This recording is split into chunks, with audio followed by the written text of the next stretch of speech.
I've got to be honest. I think it's best to be honest at the beginning. I'm massively hungover. I woke up this morning and outside my room there was a Thai green curry perfectly laid out on a plate in room service, and I went downstairs and they said, sorry sir, we did try to wake you but you were very sleepy. So I woke up and I ate a Thai green curry for breakfast, which was lovely. So thank you for your hospitality so far, and I think I was supposed to go home after this presentation, but I actually think I might stay one more night. And I called my assistant. I said, and literally as soon as I called her, she said, I know what you're calling about, and I warned you that you would do this. And so I'm going to have another night here. So anyway, this is me on Twitter. You know, we don't have a lot of time, so if you want to follow me, we can chat out of the room, so to speak. The reason I want to be honest at the beginning is because truth is one of the kind of themes of what I want to talk about today. Because we're talking about content, and I think that I want to get this idea across that content is a massive shift, not just in the medium, not just in the form and the length and the type of media, but in the really, really essential elements of media. Like at a philosophical level, it's a completely different game. So if I start with that, hopefully that will make sense in the next 40 minutes, and then we can ask some questions, and hopefully you'll be easy on me. First of all, Vice. I know that Vice isn't currently a massive thing here in Poland, but it is actually, I'm just new, I've just joined about 5 months ago. It is actually a colossally large organization, so I'll give you a little run through about what Vice is. It's the world's leading creative youth media and content company. We're going to be talking about content a lot. It is now in 37 offices, and you know what? I'll be honest with you, we really like the idea of coming here to Poland, and we're making plans to do that. So we're really excited to be here, and that's part of the reason that we're here today. So really excited to hopefully work with you guys a lot more. So just to give you a real quick overview, we've won some Emmys. That was nice. We're a retained content creator for some guys you may have heard of, like HBO. We've just done a massive deal with them for 1,300 hours worth of content to them, which is, for us, that's a really big thing, because they're the kind of gold standard of content, and it's nice that they look at us as the gold standard of internet content. So people like the BBC, etc. And we're a preferred partner of a lot of the different platforms that you'll all know. One of the most exciting being Snapchat, but I won't talk about that right now. So really, the whole idea is that we're a media and branded content voice, and this is going to come back into the equation again, voice for millennials. So let's look at this video while I sit down for a second, because I think I've earned it.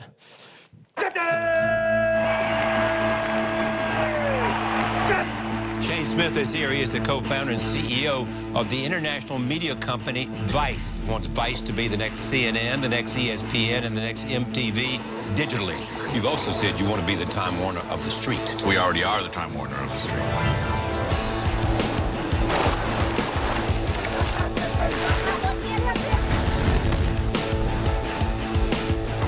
Vice magazine, which started in Montreal in 1994, it's become a global empire. You got Vice.com, international network of digital channels, TV production studio, a record label, an in-house creative services agency. Describe the Vice brand. What is it? Vice is the voice of a generation.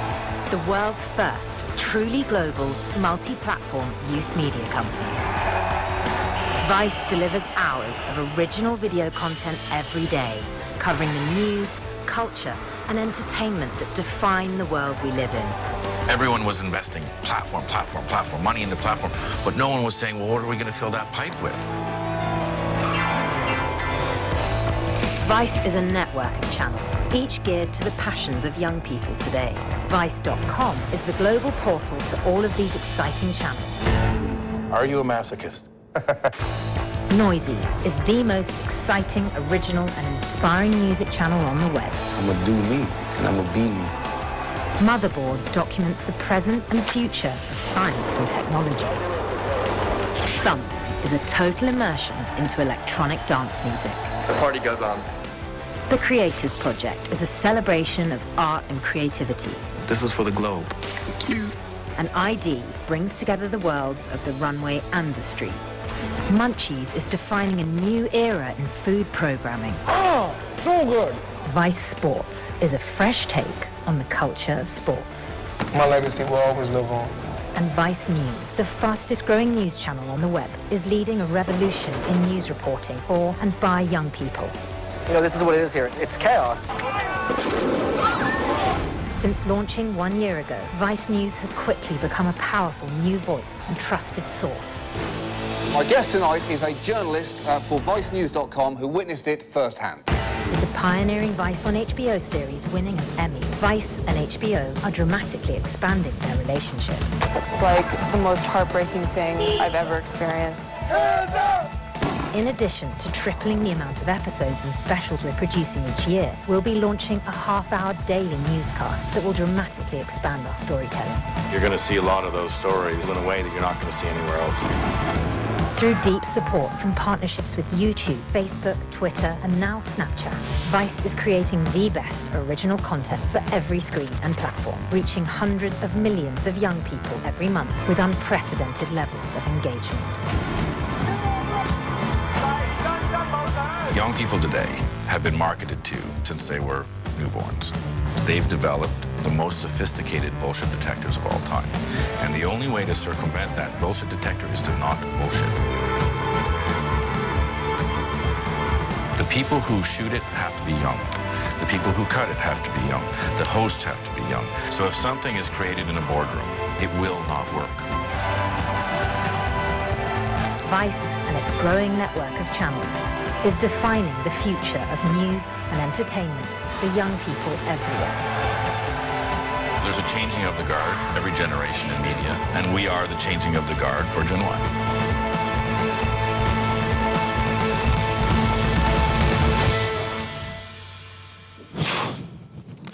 Okay, how do I follow that? One of the things that comes there is really important, and Shane, who's our CEO, you know, he's out there on the front line making these documentaries, being part of this. He's not just sitting in a boardroom thinking about things. And one of the things he says there really resonates with me, and that's one of the reasons I'm at Vice now, was that thing about young people have been marketed to since the day they were born. And their bullshit detectors are so honed that the only way to get around them is to not bullshit them.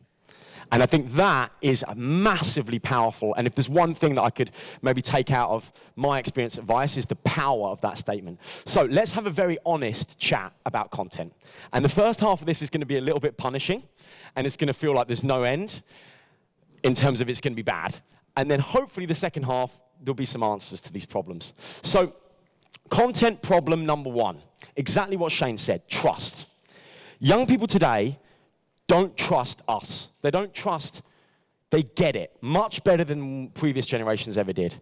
And they understand things that we don't give them the credit for. They grew up in a time of crisis. They grew up in a time when George Bush said, mission accomplished, which now we look back on and think, this was a lie. This is a horrible lie. They grew up in the time when new media started to say, actually, you know, this global warming thing is real. They grew up in the time of the financial collapse. So to say that they don't trust institutions is putting it pretty mildly, to be honest. If you speak to whoever you have in your life of that age, and some of you I can see are that age, it's just a given. There's no trust. These things worked for a long time. You know, this is ancient advertising now. It's kind of funny to look at. You know, Guinness gives you strength. I can tell you now, it doesn't give me any strength. Not on days like today. A Guinness a day. Guinness is good for you. These claims, these were believable at a certain time in the history of media. They're not believable now, and neither are much more sophisticated claims. So the second reason why there is no trust is because of the liberation of information. We now have this incredibly contradictory framework whereby old media or traditional media or people thinking in a traditional way about media are talking about something over here. And then social media, which is peer-to-peer, people talking amongst themselves, is over here. And the tension and the contradiction between these two things is huge. It's absolutely vast. So WikiLeaks, you know, these people, young people grew up in that era where, you know, we were told certain things, and then those things weren't true, and they were syndicatable and conductive across the internet. We're seeing at the moment, this is very, very apt for the past couple of months of really, really tragic stuff that's been happening, especially in the US. But, you know, everybody with a phone is a reporter now. And you know, this is a great example. This happened just recently, like last week, and this police officer was telling that guy, I will arrest you if you don't put that phone down. He was saying, I'm within my rights.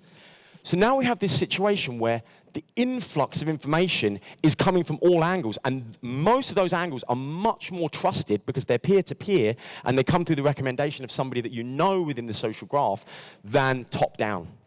So we have to kind of begin with that understanding. Now, that's a bit heavy, so I wanted to lighten up a little bit. This, meanwhile, is what brands are up to in the content and social media space. This is Burger King. Now, there's nothing personal, but it's just brilliant.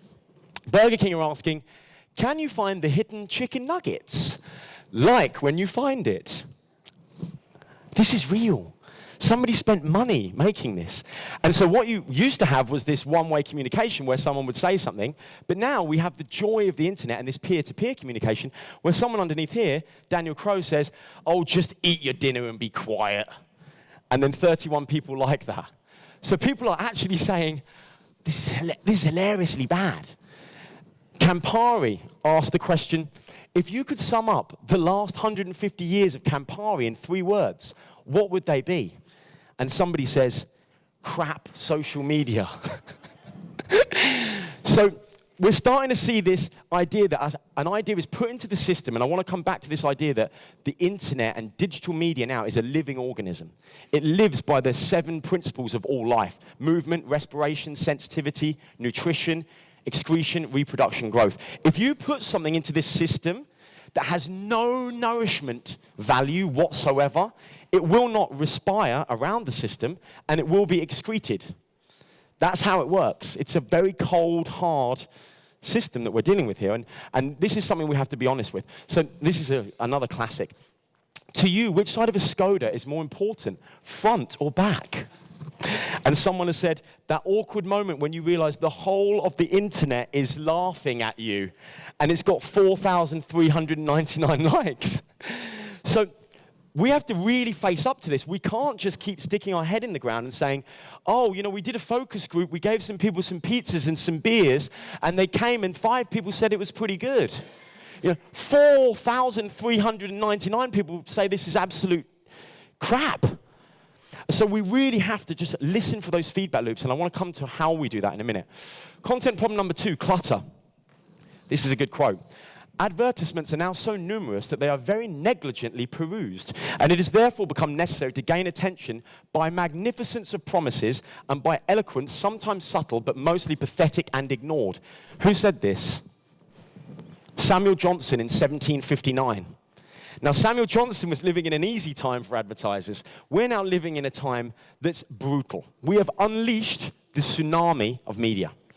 And we all know how this works, but it's really worth bearing out how it works.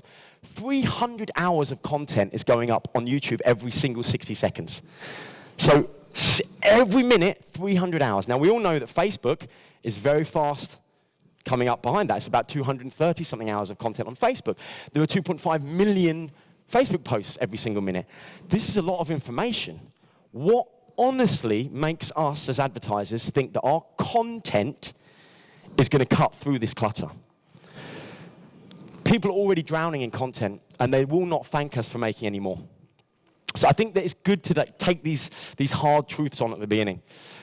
And, as we know, the content choices are infinite, so kind of finding an audience is really, really difficult. And we know this, that if anybody's winning, it's these guys. It's your Game of Thrones. It's your Breaking Bads. It's the big guys. The big guys, your Netflix, your original content production studios, your Amazon Primes. These guys are winning. And we think that we can come with a budget that's tiny and a bad idea, and we think we can cut through, and unfortunately, it's just not the case.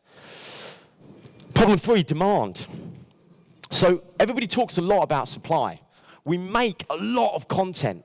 And a lot of this content ends up on this scrap heap, this metaphorical place where it ends up with no views, it ends up with no love, it ends up with nothing. Like I said, it kind of doesn't move around the system, and it kind of ends up being excreted because it had no nourishing value in the first place. So one of the words that people don't really talk about is demand. No one says, where's the demand for this content that we're about to make?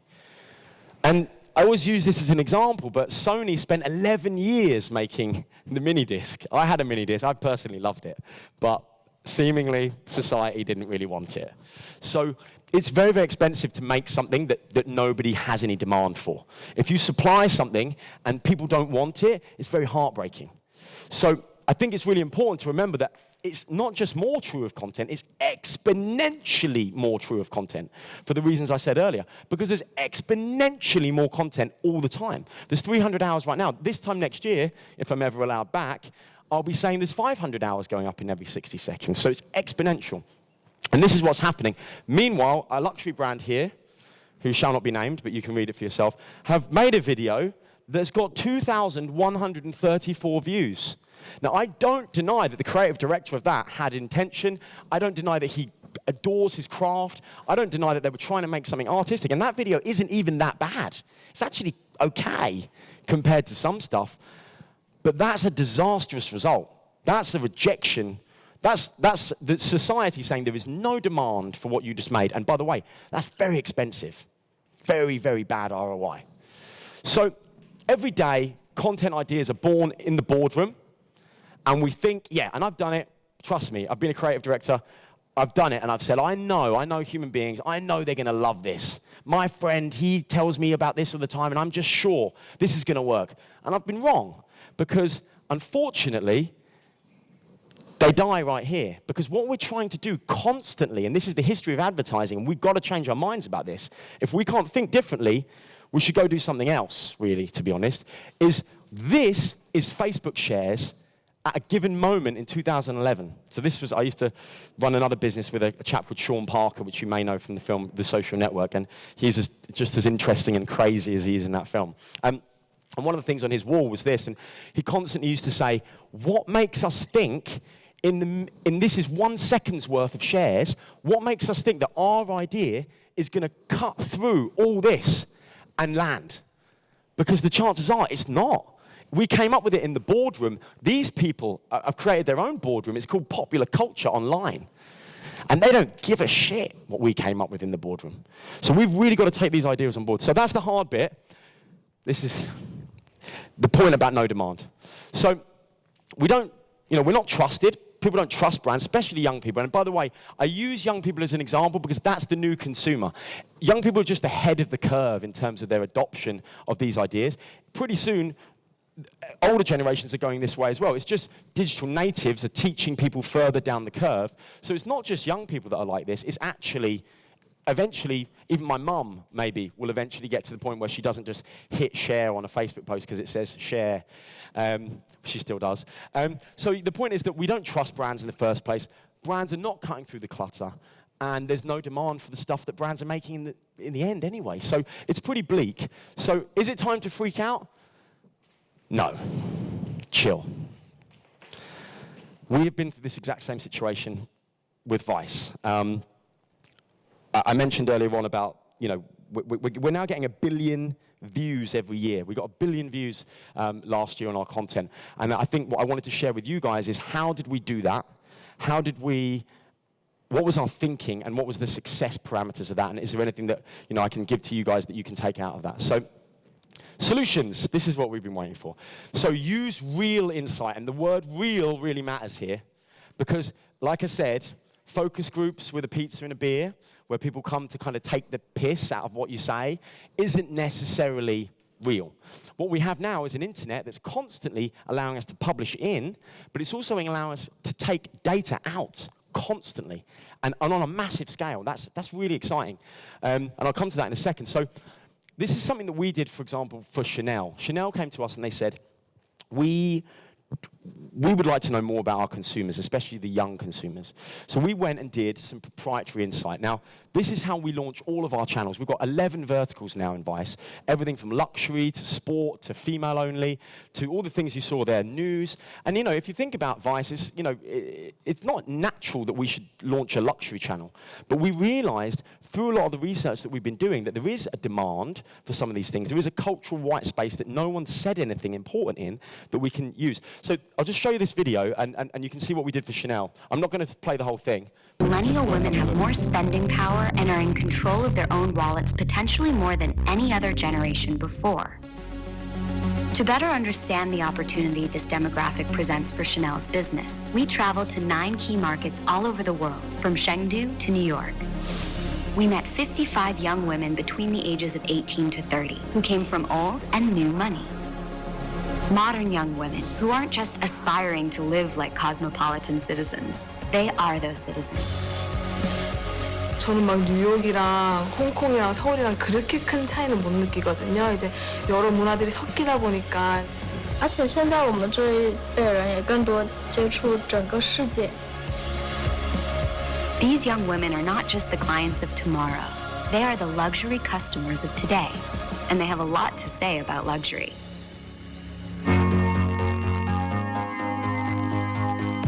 The materials have to feel like they're of really good quality. The fabric itself, when you touch it and you look at like how the folds were done, that kind of level of detail is gorgeous.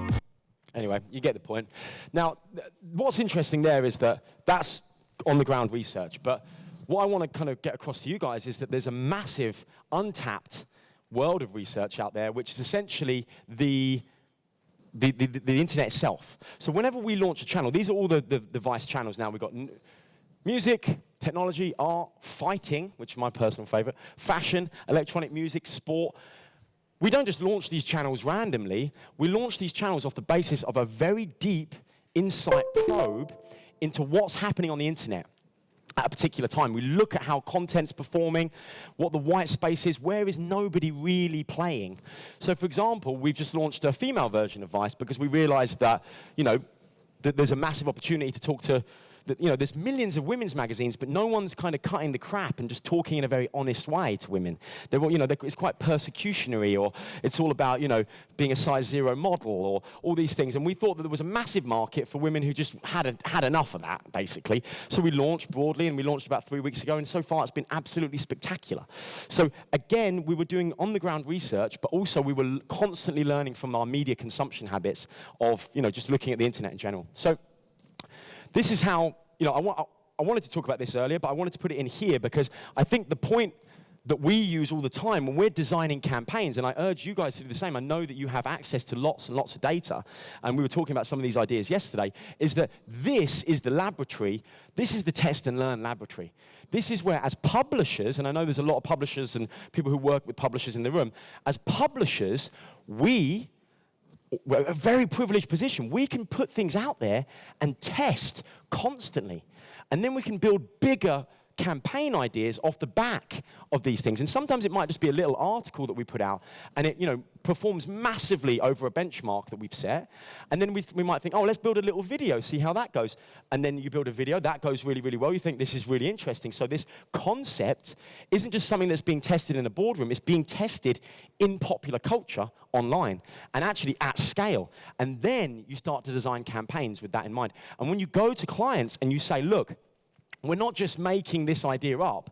It's not just me smoking some weed and coming up with a few ideas. It's actually something that's born in research and insight. It's a really gratifying thing to be able to say. So I think that's a really important thing that we think. So we launched broadly, as I mentioned. We've just launched a luxury channel, and all these things didn't just come out of our heads. They were all based on the idea that years' worth of feedback online was telling us there's a massive opportunity here. So the one thing about demand is that just keep demand signals in mind before you set out. And look for those demand signals. And there's ways of doing that. I'd be happy to talk about that afterwards. But just the principle there. And if you think about I used that word earlier, exponential organization. I love that word. Because exponential just boggles my mind. It's the idea that it's constantly doubling, constantly doubling, constantly doubling. You look at a company like Uber, which could be the first $1 trillion business for all we know. I mean, it's literally taking over the world. You've got a situation where all they do is they've changed the way it works so that they wait for a demand signal before they send any supply. It's so basic. Amazon's the same. Amazon knows me so well. It knows if I bought some scented candles, I might want this incense, and it's right. So it's constantly listening to me and understanding my demand signals, and then it's supplying recommendations to me. Netflix have 76,000 genres of content. So you can have a genre of content which is called clown films about the 1940s. It's insane. But then it goes, oh, you've been watching that Zeitgeist conspiracy, so you might like this film about how sugar's really bad. And I do. So it's starting to understand my demand signals, and it's creating content or recommending content for me. And then, obviously, Amazon and Netflix are both using that knowledge, and Hollywood studios are now doing that, using that knowledge to actually create things. So House of Cards wasn't just random. House of Cards was data, demand data. People were looking for political documentaries online, and there wasn't any. And they were looking for political dramas, and they'd watched The West Wing and all the others. So Netflix said, right, let's make one. And they knew it was going to work. So everything in the network is a feedback loop giving a signal out. So that's one of the things that we think. And one of the things that Sean Parker taught me, probably the only thing that he taught me, was this concept. And this is a big idea, big idea. Popular culture, which is what we're supposed to be doing here, advertising should sit within popular culture, is now information enabled. That's an amazing idea. And Sean used to show me this. This is Facebook. It's the same graph that you saw earlier, but rendered in a different way. And these are points of origin on the Facebook network giving off signals. So I remember him explaining to me that this was the 2011 Obama campaign. So you can literally see a point of origin that is providing nourishing content which is being shared. These lines that are coming out here are lines of share. People hitting share, passing it on, passing it on. My mind used to boggle to that, but it looks like a cell or a living organism, which is kind of to my point about living things. And the point is that somewhere here, this dark thing here that doesn't do anything, that's a brand page that's just released its new campaign, right? And this is popular culture. This is Miley Cyrus doing something sexual, and this is Usher doing something, and this is the new Avengers film. And in amongst that, we think we're going to put some media behind this, and it's going to go. No. It'll last as long as the media lasts, and then it was a zombie all along. It was never really alive. As soon as the media comes out the back, it'll just die. That's that. And unfortunately, that's the new ecosystem that we're dealing with. And Sean used to always talk about it as if it was this living organism analogy. So he would say that a smart network, if you think about the network now, we know how big the network is, 2.4 billion people on social now. We're talking about maybe doubling that over the next 5 years. So there's this massive network, but can we make this network intelligent? Can we send the right things to the right places at the right times? And that's what we need to think about with content. We need to think, if we're going to send content out there, we can't just spray it everywhere and hope it lands somewhere. We have to put it in a culture. And how do we do that? Well, I think the answer is questioning what actually is going down that pipe in the first place. So my humble recommendation is to humanize what's happening here, because of the reasons I mentioned earlier on, we really haven't got a lot of choice. We have to start to humanize our messaging and our advertising. There's always going to be demand for human stories, because we're human beings and we love stories. That's kind of what we were about, really. Once we eat and sleep and kind of have babies and stuff, that's what we like next, most, you know? And it'll never run out. We'll never, ever stop looking for new films or new stories or new books, new songs. That's what we're about as a culture. We've proved that out. So human stories are amazing, and they burn through this problem. All these problems I laid out before, human stories burn through all of that. So when we started Vice News, everyone said, this is strange. I'm not sure you guys can do news. That seems strange. And as the video says, we're now the fastest growing news source online. So how did we do that? The answer is that news is a little bit like primary school kids playing football. Like, everybody follows the ball over here, and everybody follows the ball over here. And if you follow the news, you know how news is made. People come out of Kabul airport, and they all walk together. Fox journalist is next to the BBC journalist, next to the CNN journalist, and they all walk together. They go to the Marriott, Hilton, where there's probably guys with guns to make sure they're safe. And, that's what they do. And then they all go together with armed guard, and they get the same story. They're standing next to each other, and they're all reporting different versions of the same story. The right wing saying it's great, we're bombing everybody, it's fantastic. The left wing saying it's an atrocity. And that's what it is. But they're all standing next to each other. So what happens if you come out of Kabul airport and you turn left, and you say to the armed people, no, we're okay, actually, and you get in your translator's car, and you go to his village, and you just live there for 2 weeks. And you don't have a gun, and if you get killed, you get killed. And 2 or 3 of our journalists got arrested in Turkey, you may have read last week, for doing exactly this. So it's dangerous work, but we think it's important work because we're telling immersive human stories. Because like everything, it just becomes statistics otherwise. You read the news, 2,500 migrants drowned in the Mediterranean Sea this year. It doesn't mean anything to you because it's not a story. It wasn't until we saw the story of the little boy last week, that it started to mean anything to us because suddenly we could put it in context. It was a narrative. It's how the human brain works. And so we do the same thing in news. And I think that, these seem like heavy ideas, but I want you to think about that as a paradigm for when we're making stuff. Because if people don't believe us, we need to start kind of acting in a new way. So with Vice News, this is something that we did recently on the point of the Syrian refugee crisis. This is our sport channel. Instead of making more and more statistics about he kicked the ball 5 times and he kicked the ball 10 times, and we thought we'd tell the story here. This is a very, very famous rugby player in the UK who's recently come out as gay. So we said, we'll tell your story. We'll instead of, there's stories behind everything and everyone. That's why we like to get a few drinks like we did last night and talk to one another and find out each other's stories. We'll never get bored of it. So I think that coming back to storytelling is really, really important. Same with food. Sean Parker always say, I think we're going to look back and then in 2015 we're going to say that everybody was undernourished in terms of the media they were able to consume. So that gives you an opportunity. That's a massive opportunity there. Well, that's what we're not taking. We're not taking this opportunity to nourish one another with amazing human stories.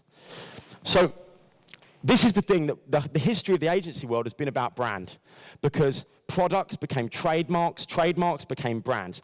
And this is a fact, and you can quote me on this one. If brands don't find a way to humanize, and the Havas Media Meaningful Brand Study is probably one of the most exceptional bits of work in this space. If brands don't find a way to humanize fairly quickly, it's going to be a very, very difficult decade for people working in brands. And I'm not saying all communication has to be human. I'm just saying that if your output is completely branded and it never has a human aspect to it, and that's where content can play. So maybe we could say there's a line here where above the line, print, media, display, etc., does that job very, very well. But content does this job. So that's my kind of thinking at the moment. It may change, and I have been known to change my mind, but that's my understanding of working in content for 10 years now. And to the Havas point, my dear friend Dominic Delport, who's just become head of content at Vivendi as well as chairman of Havas, this is a very, very strong opinion of his as well, that if we can't find a way to connect those neural transmitters in people's brains, we're going to go back to what Samuel Johnson said in 1759, which is that it's all just a bit kind of wallpaper, really. So let me show you what example of what I mean by this. This is something Vodafone came to us. They're very well known for their event sponsorship, but they didn't really have a human angle to their stuff. So they continued with the branded stuff as an event sponsor, and then we helped them to humanize, and I'll just show you what we did. If you do something for the first time, it always has a risk that you can fail. It's something nobody has done before. It's a real first, and that excites us. Vodafone are a brand well known for their big event sponsorships, but they needed some help to establish a more emotional connection with their consumers. Their goal was to turn awareness into advocacy. So in 2014, they turned to Vice. Our solution? We gave people around the world the opportunity to do something new for the first time, enabled by mobile technology. I'm opening the first marathon female fight club in India. I want women to be able to protect themselves. To do always the same, it's boring. No one's done this kind of shared sound experience ever. It's been a long dream for me to be able to record different kinds of music. Make one song, something really fresh. My Vodafone first is to paddle one of the most dangerous waves in the world. If that wave lands on you, it'll break you. This would be a first to try to teach a string quartet and a choir to sing colors.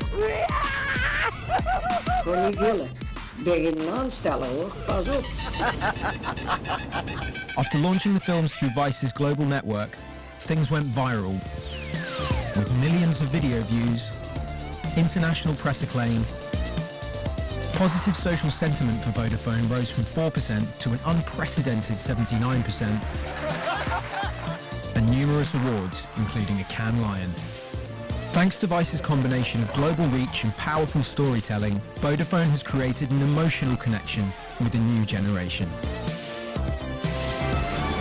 What is really exciting is just the beginning of a bigger project.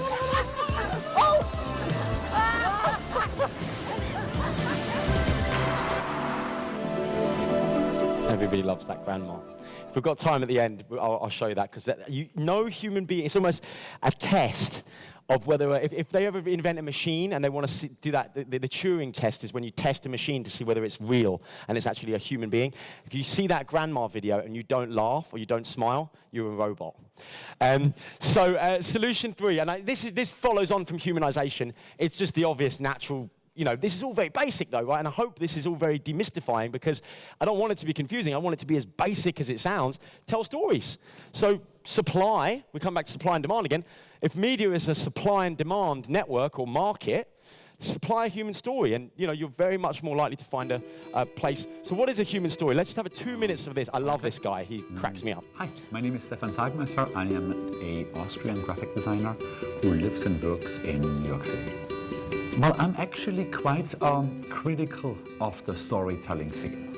I think that all the storytellers are not storytellers.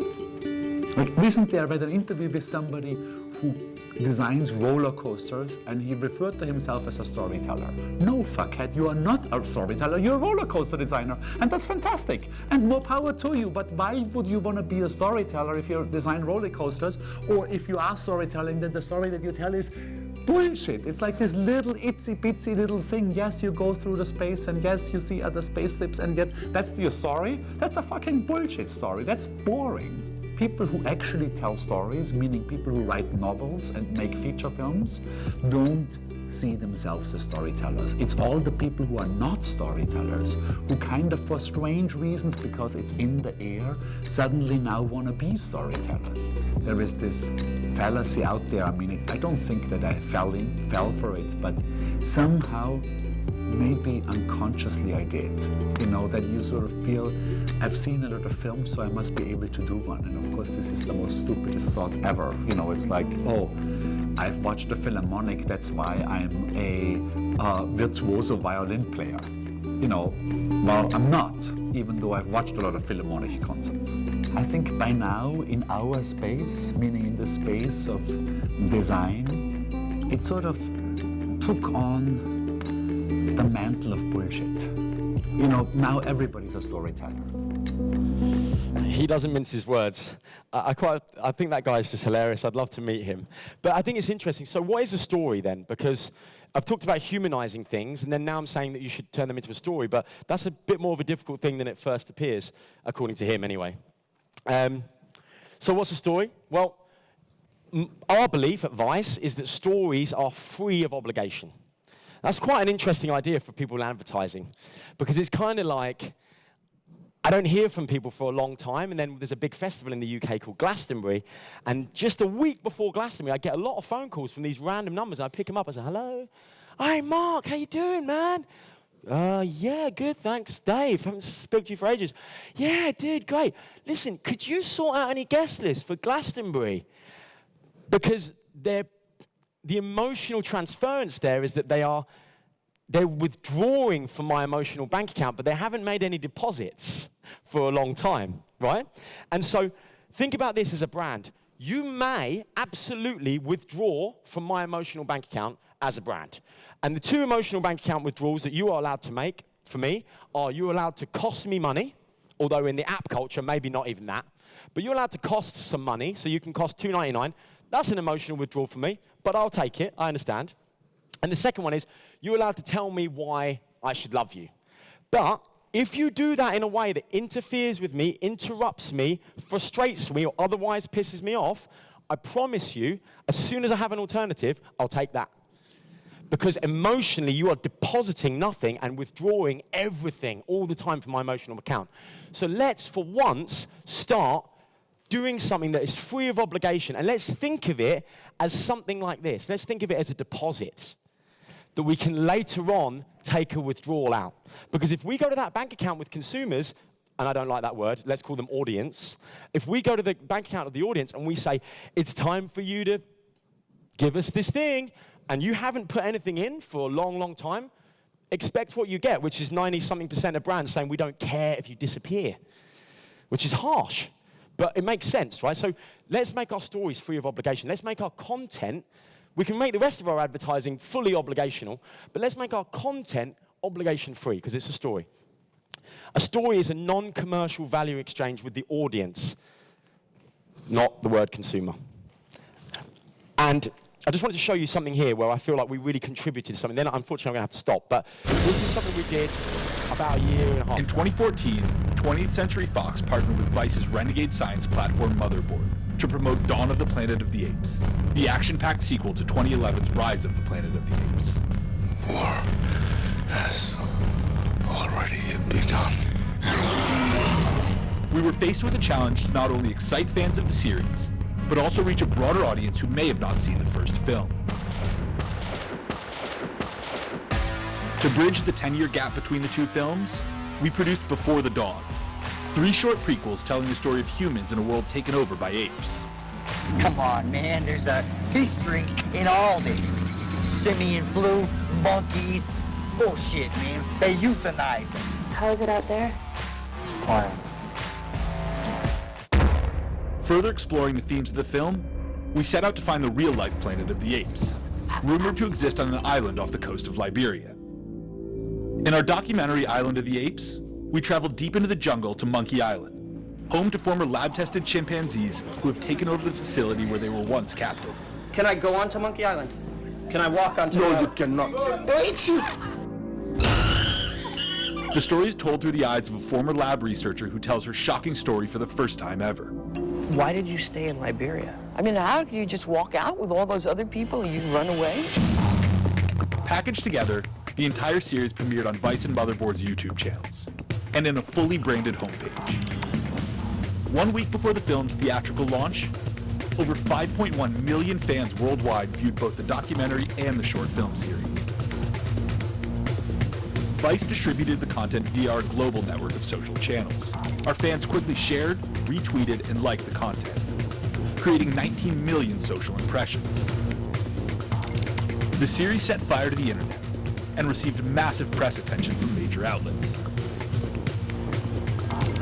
These articles received 25 million views, and of the 58 domestic press outlets covering the series, 98% mentioned Dawn of the Planet of the Apes.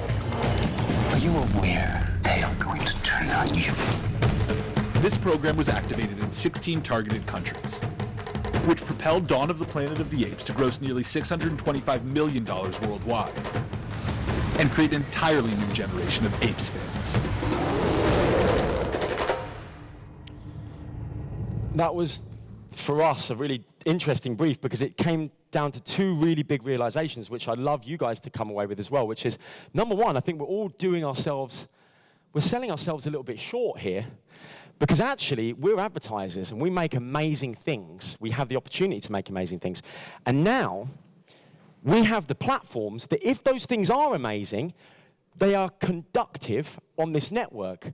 So all we need to do is accept how the network works, which is what I talked about supply and demand, accept the problems that we're facing, which is trust, and the fact that cut-through is difficult. And if we just keep those things in mind, be honest about them, and then we step to the plate, we can think the way that, I don't think it's far to say that we can think the way that a Hollywood studio would think. And in that example, we literally thought to ourselves, well, we're just a little ad agency making content. And we thought, no, we're going to make something that's as good as a Hollywood film. Let's do it.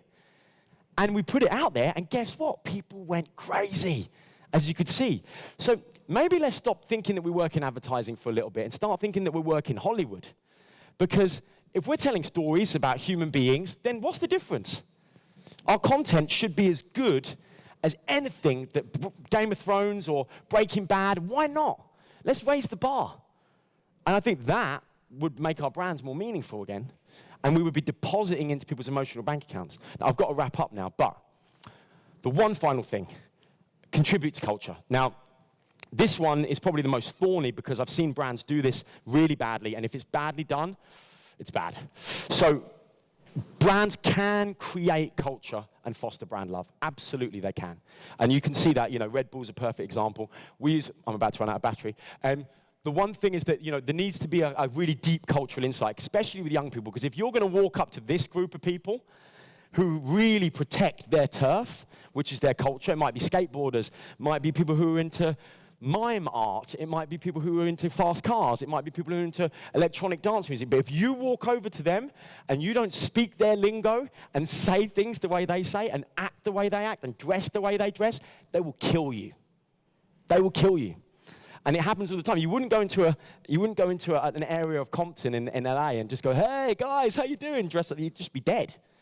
So if a brand is going to enter culture, it has to have utmost respect and insight, real insight, like I said before, about what that culture is about. Don't play with it.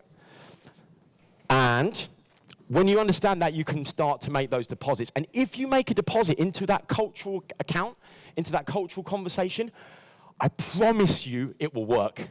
It works every single time for us. If you want to know the secret to building a $2.5 billion media empire, which is what Vice is now, the answer is find a conversation that's identifiable. It might be what people call niche, but it's actually not. It's just a slice of the mainstream. And the mainstream is a slice of multiple niches. Find one of those and contribute to it. Really do something that makes everybody in that space say to their friend, see, I know you don't understand what I do and what I love, but watch this.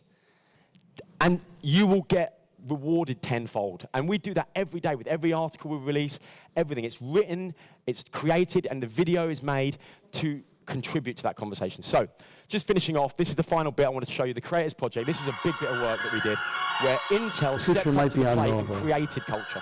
But it's not unthinkable.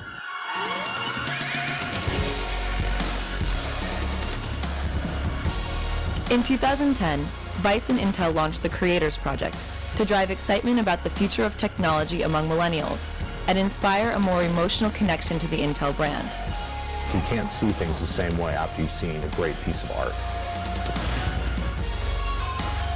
I'm really interested in making compelling emotional stories that have a strong, fundamental human core to them.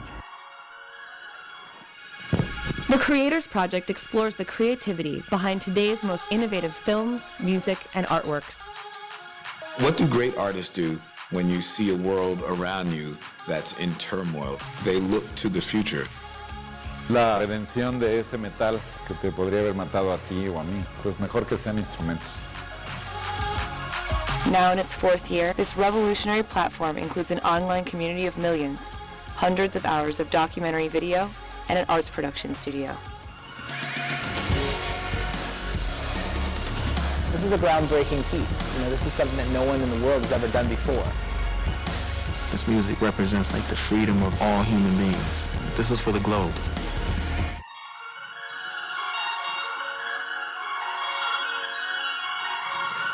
So when we started that, we sat with Intel. Intel. I mean, the only thing that people know about Intel is da-da-da-ding. There's not really an emotional connection with Intel as a brand. And we sat with them and we said, think big. You can create culture. And unbelievably, they went for it. And, it was a big bit of work. And it was about turning them into a publisher in the same way as that we think about things. And they became a modern media company, really, if I'm honest. And we worked together to become this kind of modern media company to produce this channel, which to this day still gets millions and millions of hits every day.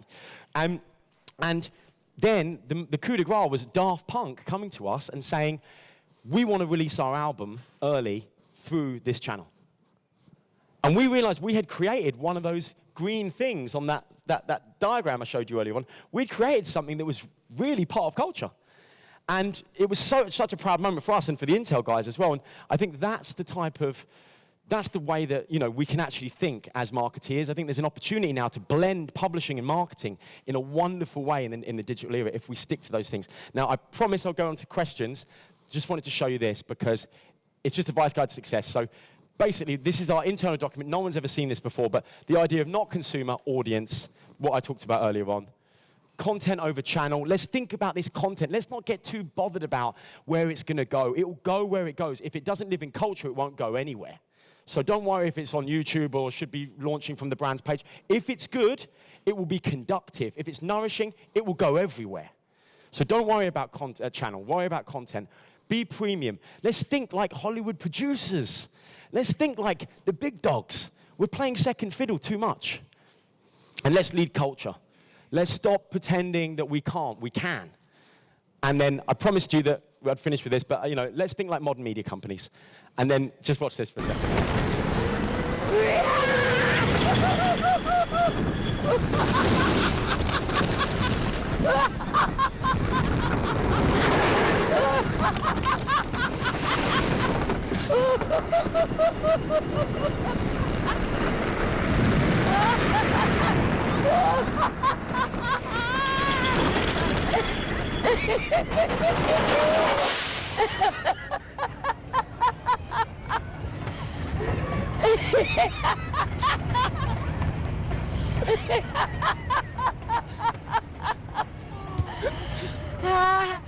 Você também não olha no bicho.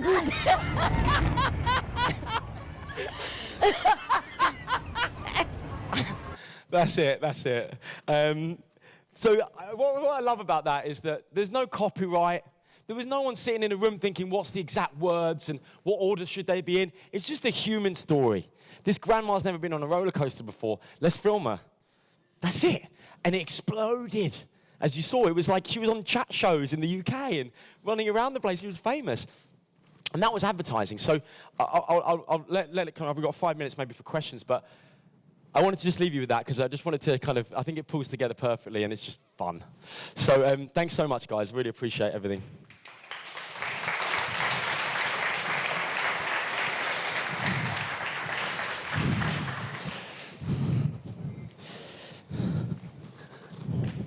Hello. Good. Okay. I believe we have all passed the Turing's test because we were laughing. Yeah, so we're not robots. No yeah, robots. Good. Yeah, that's good. Even though it's 3 p.m., we're not robots. We're still responsive, and that's a good thing. Any questions to that magnificent presentation, which it was really great, very inspiring, very engaging. Anyone? Don't be shy. Oh, First no, of all, Mark. thank you very much for this great, inspiring presentation. Thank you. Really great. You were mentioning that you are doing a lot of research, testing how content performs. How are you organizing yourself in doing this? Is this everyone's responsibility? How do you communicate? How is the feedback channel working? Or do you have a separate department? Give us some insight how you are doing this. Yeah, that's a great question.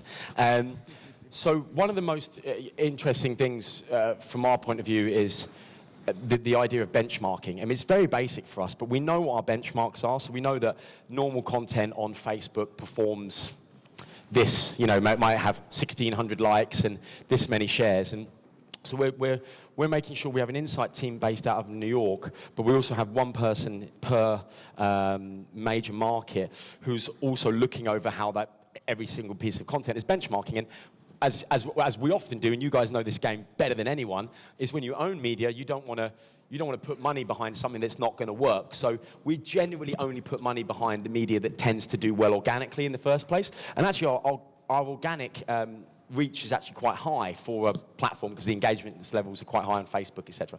So once we see something on Facebook really work, we go, interesting, we put some more media behind it. But one of the things is prior to that media buy, and after, we're always trying to see how did that benchmark against everything else that's been happening. So to give you an example, when we started to launch the female channel that I mentioned broadly, it was actually because it's so amazing that you actually have these ideas about your own audience sometimes, and actually you're wrong.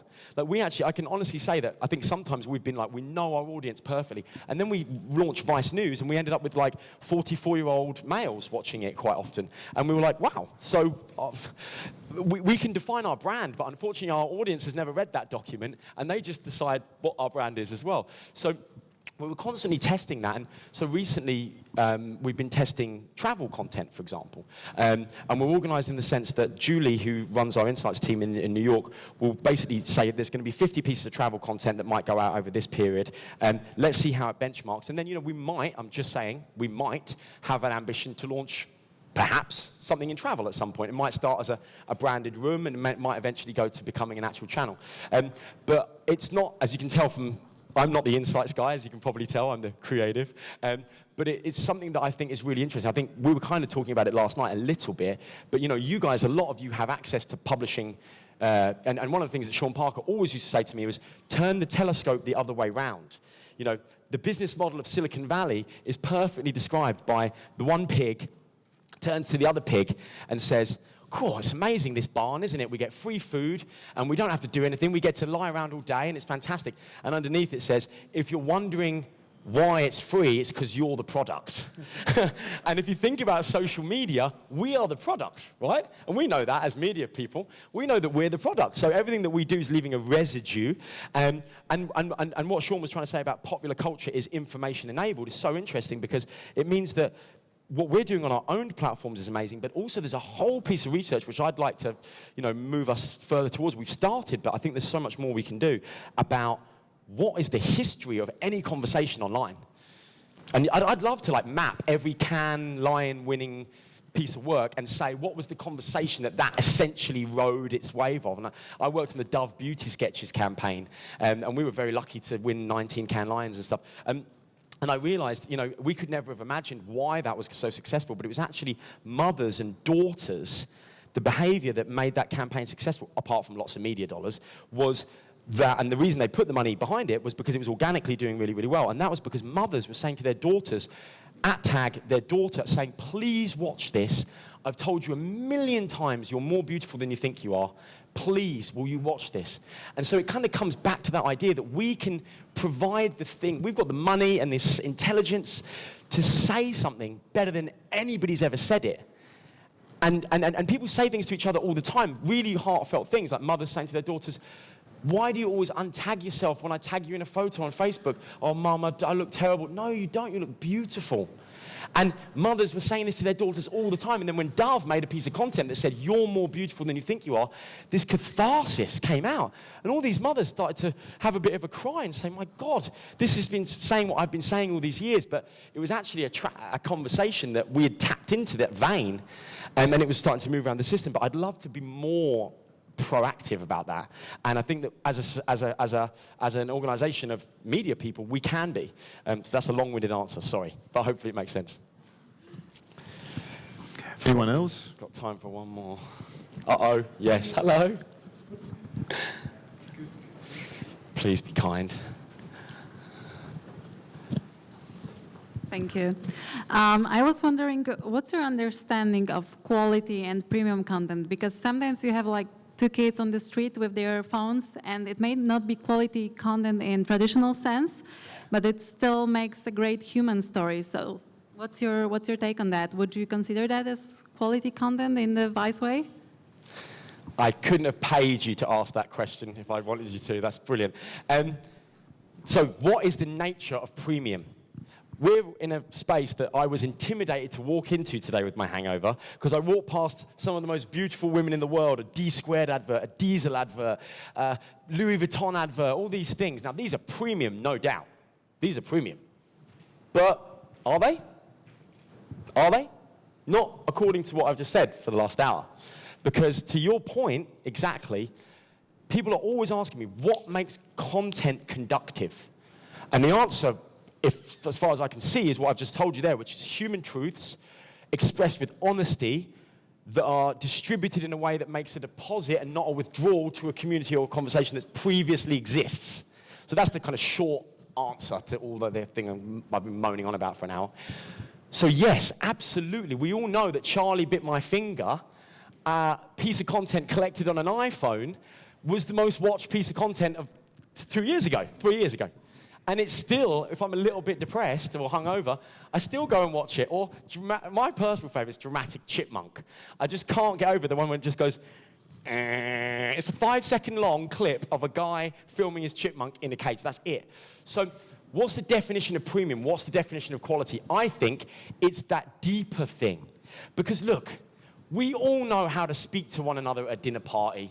We all know how to be fake. I know how to say hello and shake hands and pretend. I know how to put a persona on. And brands have done that really well. They've built a really good persona. But if you have read any Buddhism, you'll know there's probably a deeper self, a real you, who cries every now and again, but you don't let anybody see. And you get upset and angry about things, and you're on your own sometimes, and you think about things, and you've got a much deeper version of that persona that advertising's told you are. And if you can speak to that deeper self, that is premium content to me. That would be my definition of quality premium content. And you know what? It's proven again and again and again, because every time somebody does do that, there's this catharsis online, and it just explodes. Because we're not the way we've been taught we are. We're actually not these people that we thought we were. We're actually a lot deeper, a lot quirkier, a lot edgier. And people say Vice is edgy. Vice is edgy. Well, you better get to the edge quick, because the mainstream is collapsing. Because people are realizing that that isn't them. So especially young people, they're like, no, that's not me. They just walk past a beautiful premium advert, someone reclining, like just had sex, and look at me, and they just go, that's not me, fuck you. Do you know what I mean? And every now and again, something resonates, and that's the synaptic, that's happening in the brain, right? That's like a synaptic thing. It either fires or it doesn't. And I'm walking past that stuff today, I'm thinking, nice stuff, but it's not me. So if you want to take it like that, if we can build stuff that, grandma, that's quality content as far as I'm concerned. New definition, but thanks for the question. I better go, otherwise I'm going to get told to go. Thanks.